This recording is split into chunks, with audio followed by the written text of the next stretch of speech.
சிவனை நம்புற பல பேர் இருக்காங்க. ஆனா அவர் எப்போ சந்தோஷப்படுறாருன்னு யாருக்கும் தெரியாது. தினமும் பூஜை பண்ணினா, பால் அபிஷேகம் பண்ணினா, திங்கக்கிழமை விரதம் இருந்தா அவர் இம்ப்ரெஸ் ஆயிடுவார்னு நினைச்சிருப்போம். ஆனா உண்மையா சொல்லட்டுமா, கோயில்ல நிக்கிற 5 நிமிஷத்தை விட வெளியில நடக்கிற 5 நிமிஷம்தான் முக்கியம்.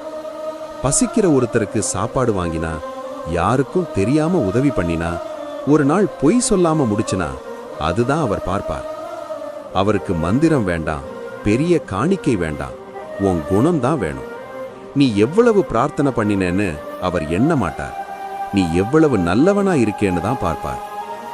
கதி என்று உன்னைய கை தொழும் வேளையில் காத்திடும் உன்னருளே, தலைவிதி என்று மண்ணிலே நொந்தவர் வாழ்வினை மாற்றிடும் உன்னிழலே, சிவ சிவ என்றதும் அபயமளித்திடும் அம்பல